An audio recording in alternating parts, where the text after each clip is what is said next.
everybody. I'm going to be doing a big monster video where I record and analyze each of the games that was played in week 1 and give you my thoughts on them, give you a recap, hopefully help you guys think about them a little more critically. So we're going to start with Jenny and Cass's match, which was one of my personal favorites of the weekend. And it gets off to what I would say is a pretty big mistake from Cass versus Jenny. So, I mean, there's a lot of mistakes in the team builder on Cass's side, and also she then compounds that with a mistake on the turn 1 button click. Perhaps this was a mistake in the team builder. It's hard to say for sure. But trading Ironhead for Stealth Rock is not a good exchange.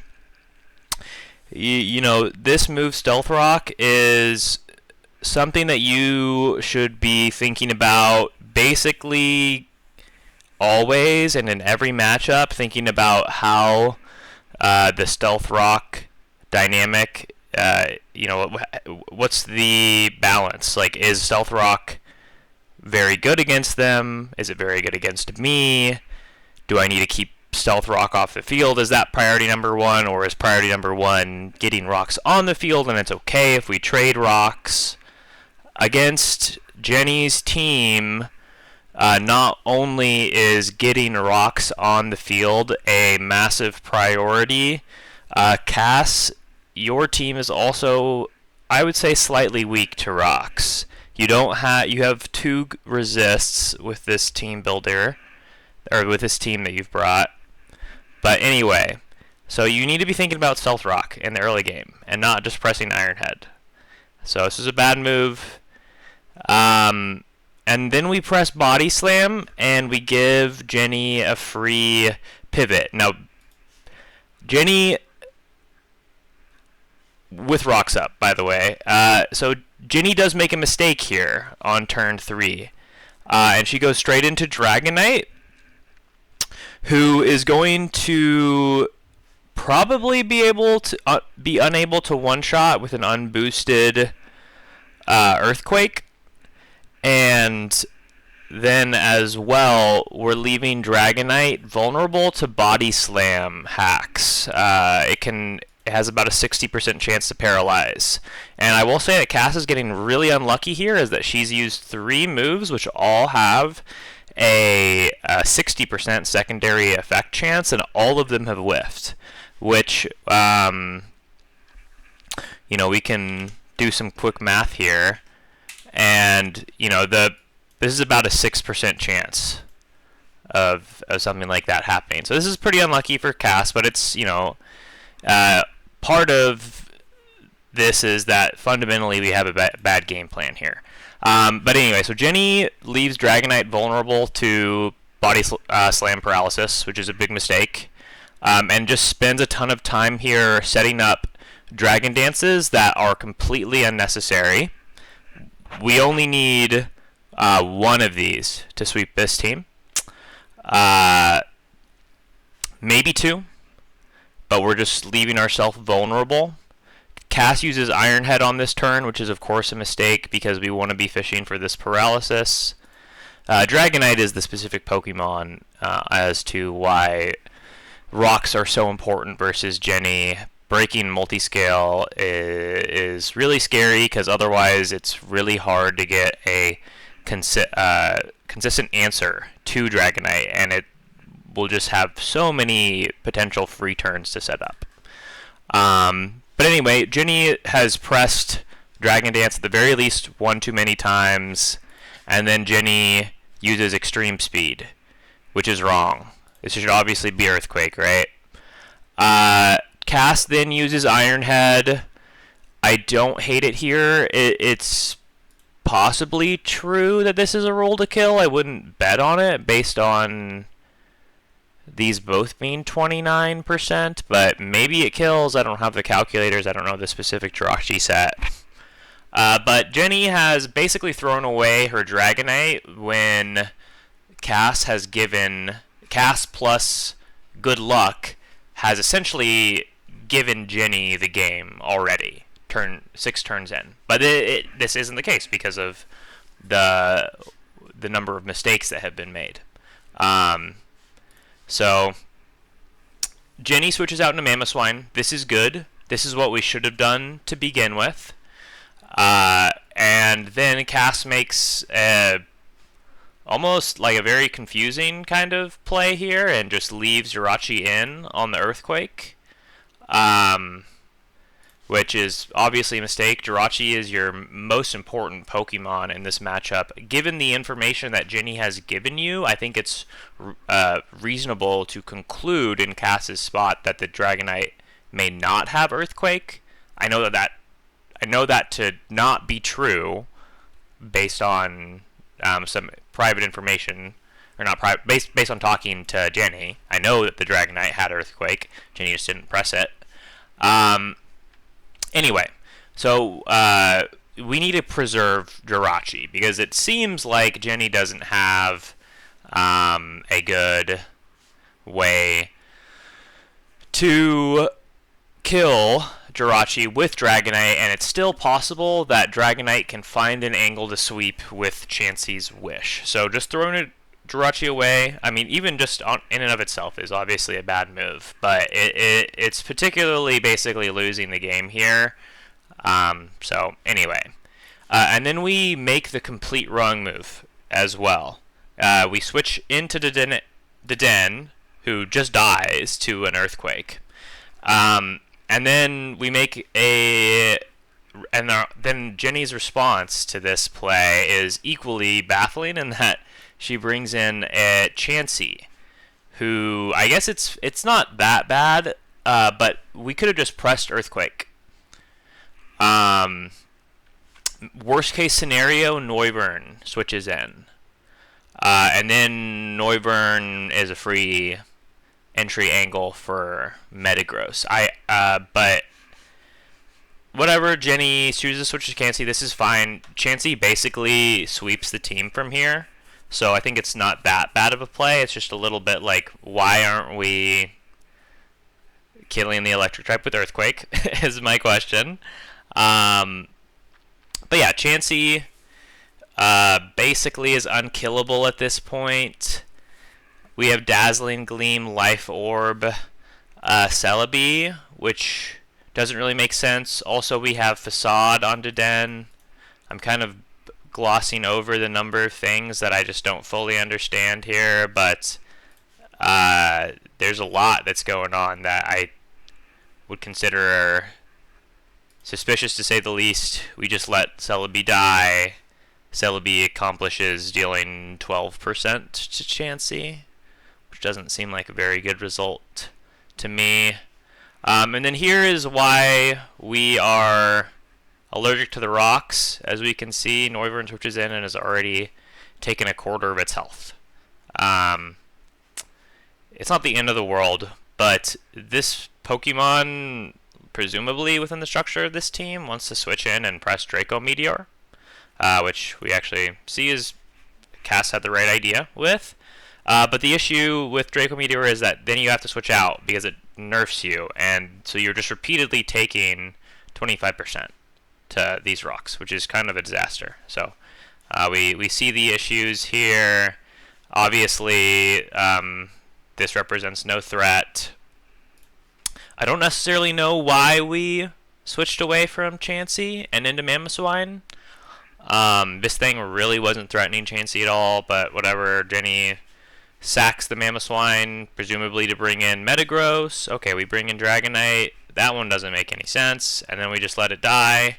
So we know exactly how fast our opponent's Pokemon can be if we just hover over them, okay? So we shouldn't be switching Dragonite into here. And then we should also be expecting that this Pokemon is faster than us. This should obviously be Metagross, though, right? But for some reason, this actually makes a ton of progress. which is funny. I think that we're 17 moves into this game, and my like estimation is like I've seen about 20 blunders between the two players, or 20 mistakes. So there's definitely a lot of work to be done here if we're counting errors in the team builder. Cass, I think that you really need to be bringing a better selection of Pokemon. We really shouldn't be bringing Deden to our battles. I guess I don't necessarily hate the rest of the team, but Deden almost certainly needs to be Aerodactyl here, or Noivern needs to be Aerodactyl. So it's just something that you need to keep in mind. Like, we can't be bringing a team with this little offensive pressure to the fight.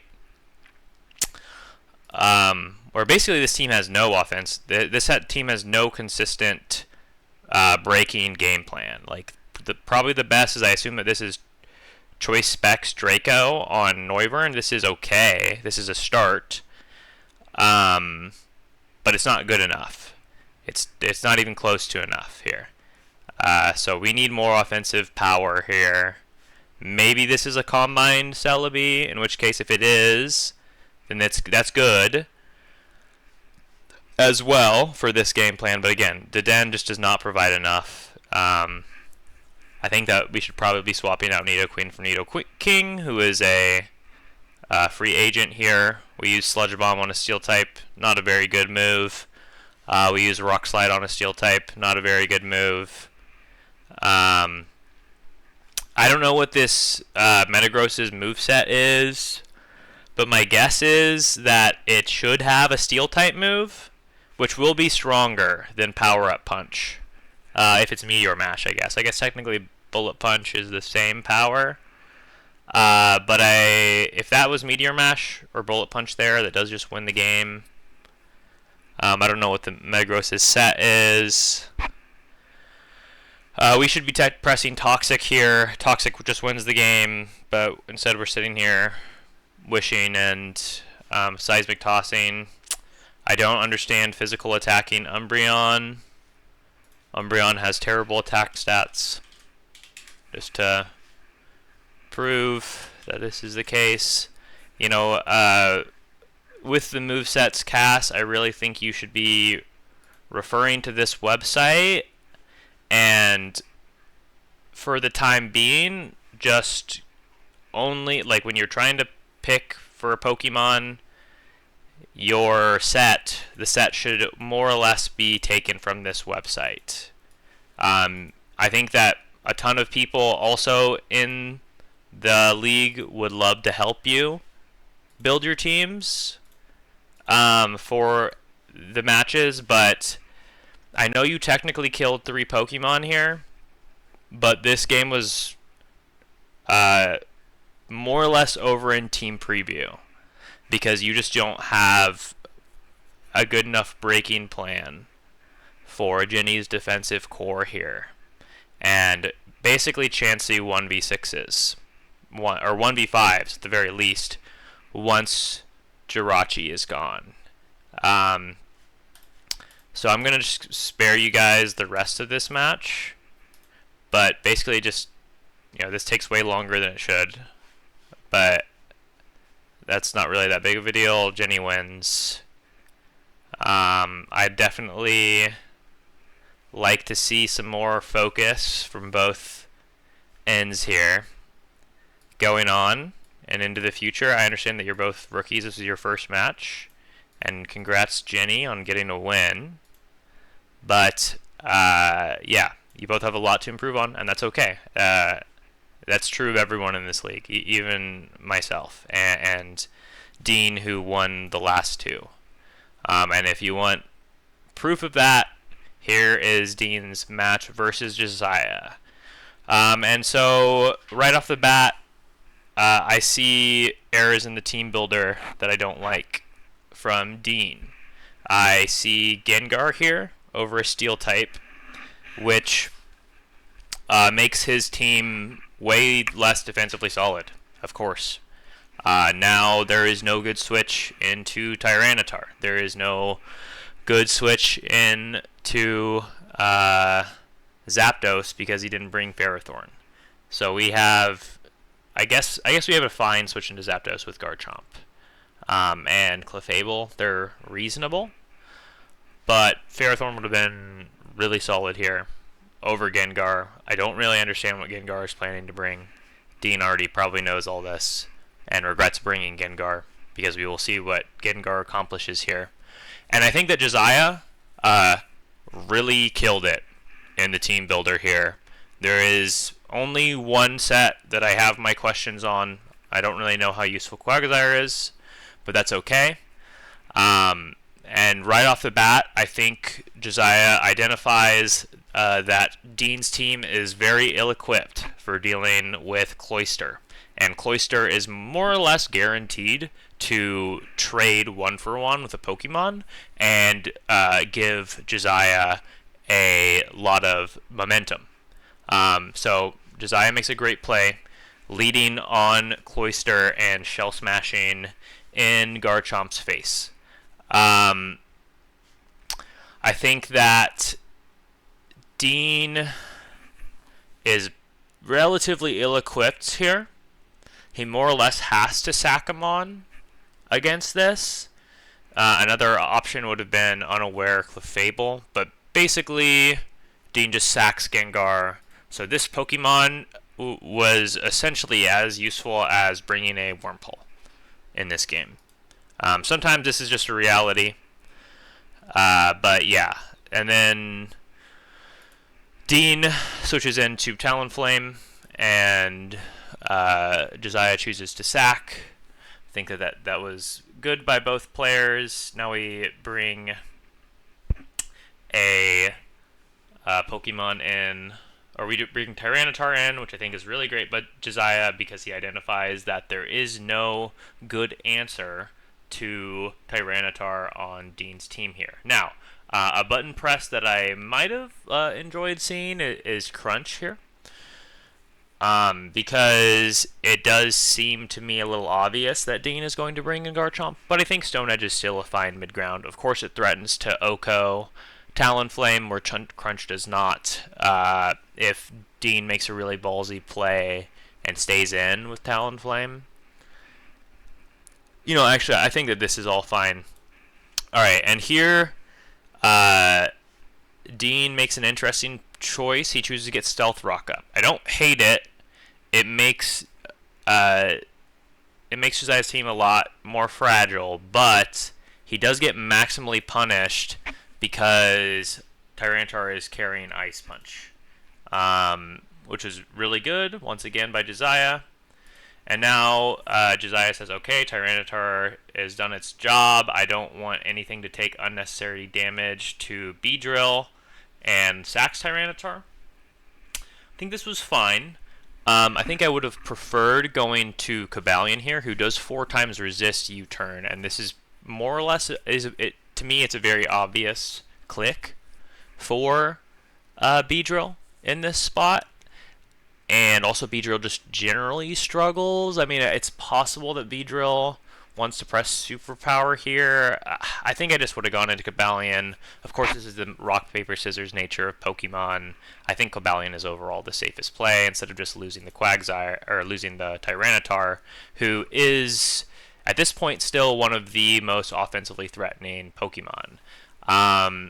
Dean switches into Rotom, and then Jasiah switches into Quagsire. And this Quagsire set's pretty useless. I don't fully... I guess it can be an answer to Swords Dance Chomp, but I wouldn't be expecting Swords Dance Chomp. So this dies and accomplishes dealing 1% damage to Rotom Wash. I think that most can agree that we can do more with our Pokemon than that, generally. And then we switch into Zapdos. Dean gets a burn off here. And Dean's position looks very, very good here, right? I think we all already know the result of this match. But to me, it is still a little surprising because this is such a nice position here. But it does seem like basically everything goes wrong, basically from this point. The Cabalion is very intelligently running Ironhead, and then instantly Dean gets an Ironhead flinch.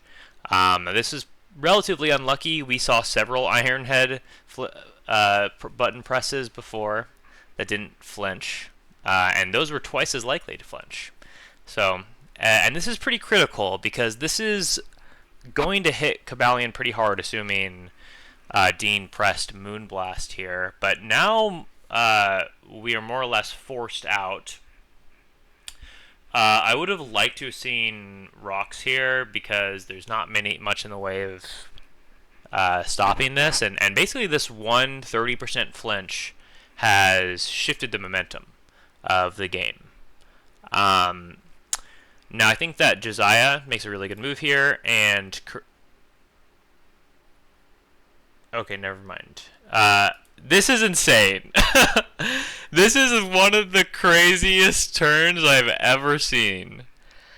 Jasiah hard reads the Talonflame U-turn into Clefable, which is like, oh my god, what a play. I mean, this is like, to me, this is really obvious early candidate for Rookie of the Year stuff for you, Jasiah, because, oh my gosh, what... I don't understand it. I really don't.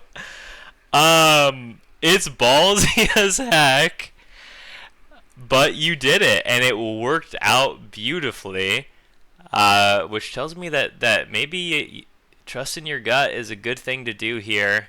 Yeah, we see that Moonblast should have done probably about 60% had we not gotten that flinch. So very likely in the other world, where Cabalion doesn't flinch with Ironhead, it dies here. And we see that this ends up being quite critical, and then Jasiah identifies a really critical place to get Stealth Rock up. This is going to take a lot of health off of Beedrill and Talonflame. And this is getting really scary for Dean, despite, the nominal lead in Pokemon. Realistically, Clefable is more or less dead, and we have a full health I guess it's 50% health Mega Charizard Y left to deal with, but it's a tough one. Dean gets to Volt switching here, but now that Jasiah has rocks up, this is quite a disaster, and then we see another really critical piece of hacks here. As the static procs against this Beedrill U-turn. I think that this was Dean getting a little greedy. I actually don't fully understand why he didn't just Poison Dab and guarantee the kill on Zapdos. Of course, you still get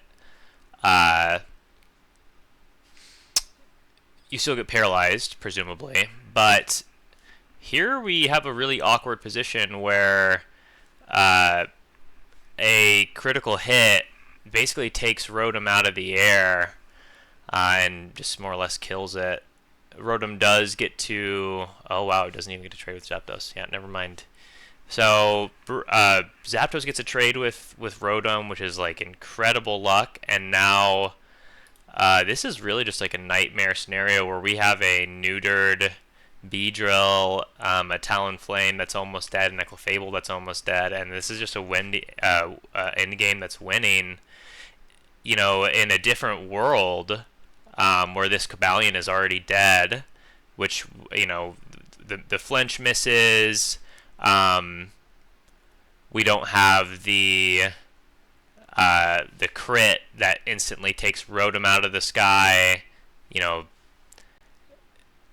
this game, which is decided by one Pokemon that's at 43%, any of those pieces of essentially good luck, and we have a different result. I think that's important to keep in mind. Pokemon is a game of luck, guys, so even if you feel outmatched, you might just get some clutch crits and flinches and paralysis that bring you back from the depths into contending within the game.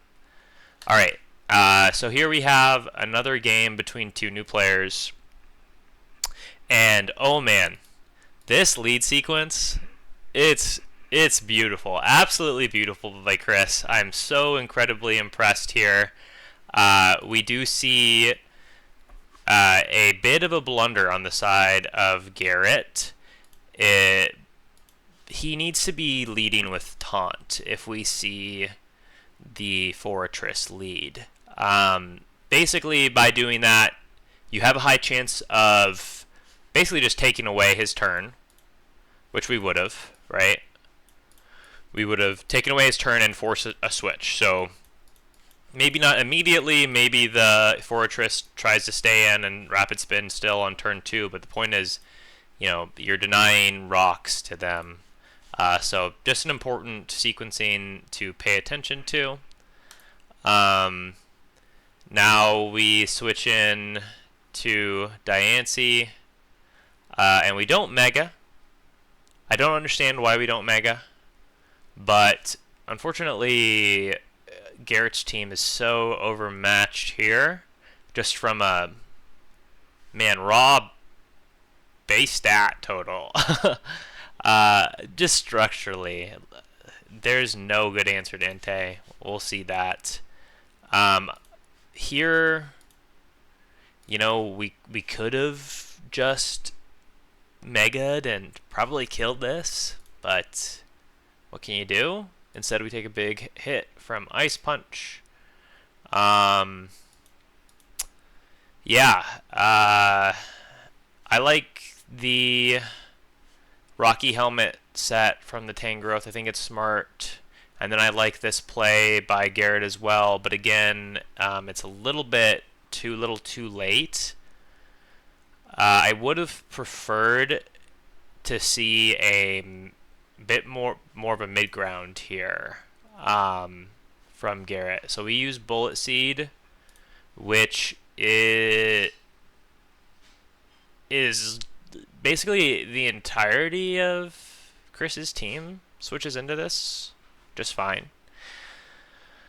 Would have preferred to have seen Rock Blast, because obviously it's an Entei. Entei dies here if it's Rock Blast.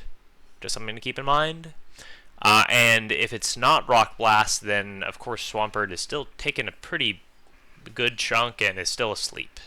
So, you know, if this had been Rock Blast, we're looking at a different game. But then we decide to stay in against Entei, and then this is essentially the point that loses the game, because we lose our most important offensive threat in Heracross. So maybe this game could have gone a little differently if this Bullet Seed had been Rock Blast and we had switched into Feraligatr immediately. I don't fully understand why we choose to go Steelix. We realize this mistake and go to Feraligatr, but yeah, I mean, we get burned, which basically kills Feraligatr, and also Feraligatr is, you know, super low health because Entei just hits like a truck, you know, with this move, and forces progress. Really good performance here from Chris, and here he Volt switches against the taunt, which I'm not entirely sure what we were hoping to accomplish with the taunt. Then we trade our Azelf for Galvantula, which doesn't feel like that big of a win to me when Entei just switches in and wins the game.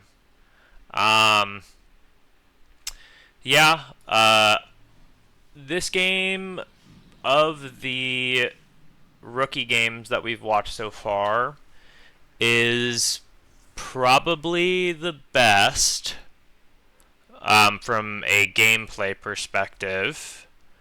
So I think that Chris and Garrett, you know, don't be, or I guess Garrett in particular, don't be so down about a loss. I think that if we bring better teams in the future, we can do better. And just a couple gameplay changes, and this game is very different. But also great win by Chris. Good job. I don't love the team you brought. I don't know why we're bringing Galvantula and not bringing Thunderous. It's a bit of a mystery to me. But it was a choice that was made. Galvantula technically traded with Azelf, which is cool. For Garrett, we need to be bringing Latios to the battles, for sure. This is the best Pokemon on your team by a lot. I don't hate the Pokemon that you brought otherwise, but yeah, we need to be bringing Latios. Alright. Now let's move on to my match versus Kevin. This one was probably... this is going to sound weird because of the end result, but this one was one of the closest games this weekend. I promise you. Because we have some great prep from Kevin here as he leads an eject button Slowbro, which cancels a U-turn and gives him a free entry into Thunderous, which is horrifying for me. And then on top of that, he shows some surprise tech and brings Psychic Thunderous. This is a really nice opening sequence by Kevin. I really don't have much more to say. Really good job, man. But yeah, I was a little surprised that we chose to defog there, but I understand that you are trying to have a somewhat switch-heavy game plan. And you have 2 Mons that are Stealth Rock weak and only 1 that resists it. So, rocks are very bad for you. There's no question. Kevin has correctly identified that. And, yeah, I think has so far completely outplayed me through the first few turns of this game.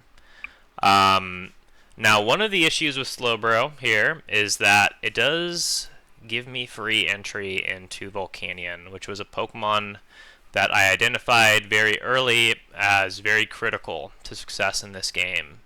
And then Kevin shows some unexpected technology here in Psychic to break my sub, which is cool.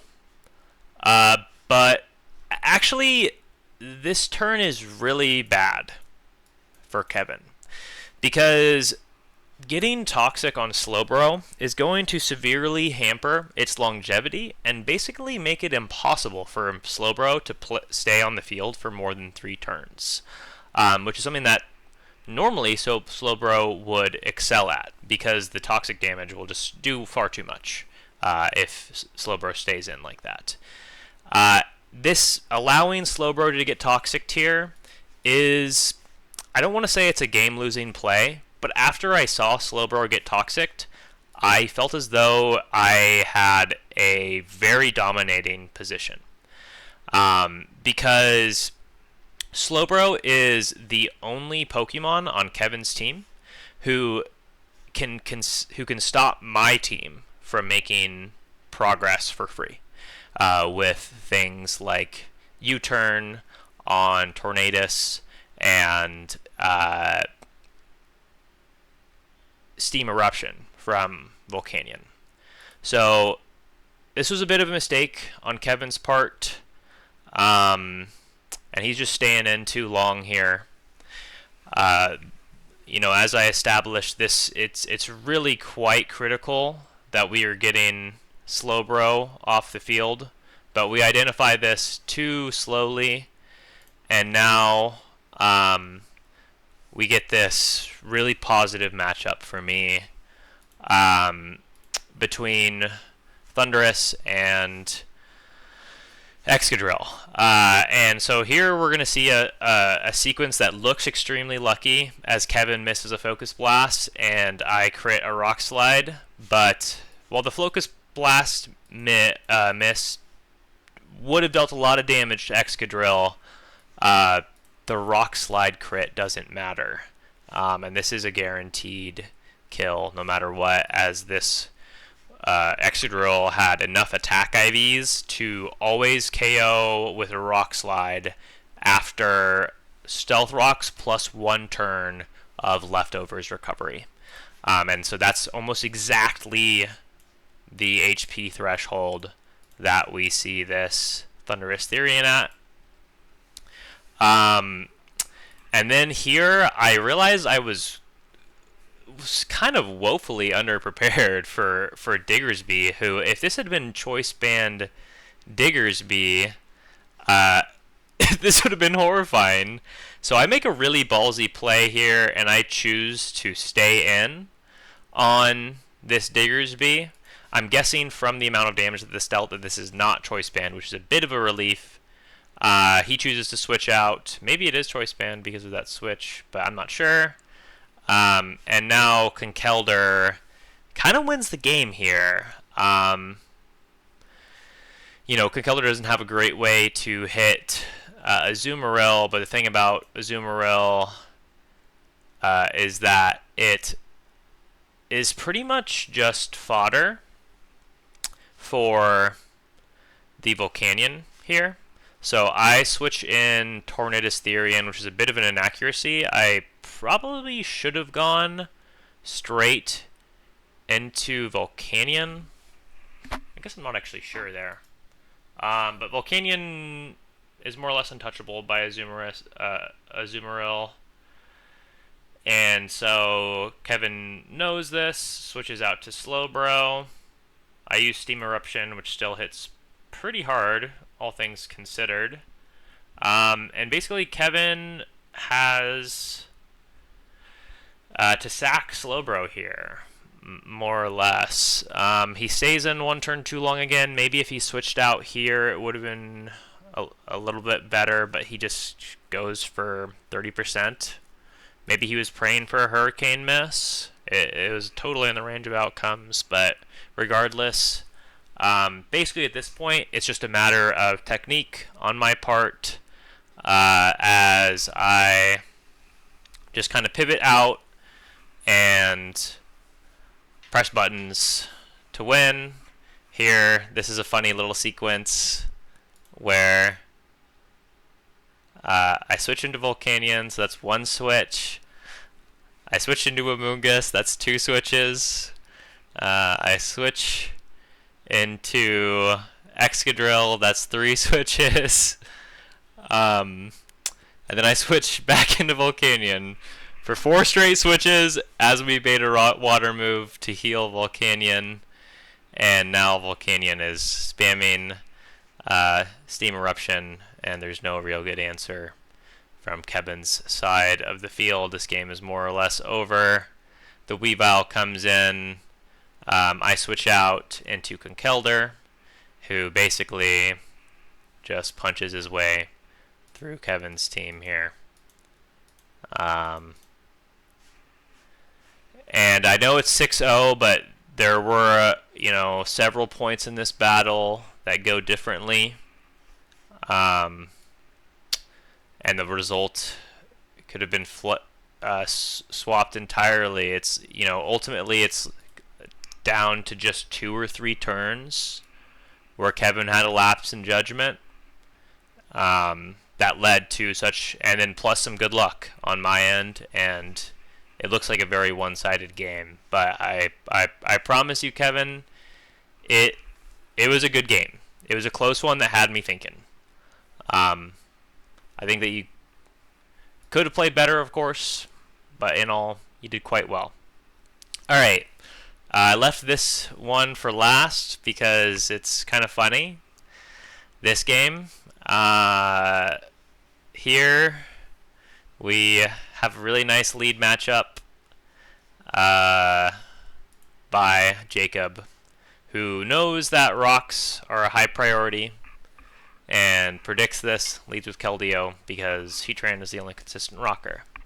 Now here's a good example of where Skarmory would have been maybe slightly better. Then Heatran is hard to say because, of course, Skarmory does a much worse job at checking Volcarona. But Audun identifies the right move, switches straight into Superior, who should be the check to Keldeo, misses Leaf Storm, and then dies to a Secret Sword crit.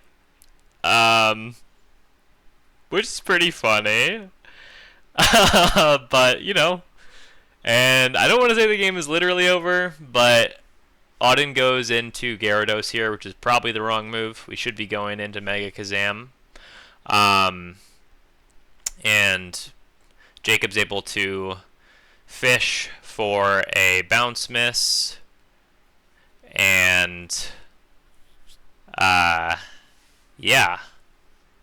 This is kind of a disaster, as we have gotten to +3. And basically, now Keldeo wins the game by himself. He's too strong. And he's behind a sub. So, it's pretty funny, this game. I mean, it goes to show you can make the right move, and the result is the game is almost lost. But I think that Jacob in one game has as many kills with Keldeo as I had in like a whole season with Keldeo last season rather. So well done, Jacob. Obviously, getting a 6-0 victory in your first match is pretty nice. You did get bailed out a little bit, because if this turn 2 doesn't go the way that it did, it's a very different game. I'll say that much. But yeah, Audun, you made a mistake. You should have gone straight to Alakazam. But also, I understand you not having perfect judgment in this moment. So, yeah, that was my analytical recap of all 5 games from Week 1. Do not take any of my criticisms of your play as criticisms of your character or calling you stupid or bad. I just want to bring attention to places where we can improve. Because that's ultimately what I want the league to be. I want it to be competitive.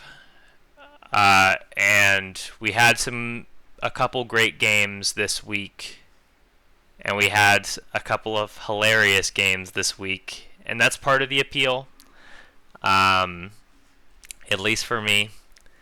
So thank you guys for being a part of the league, and again, don't take anything to heart here. I'm happy to help all of you.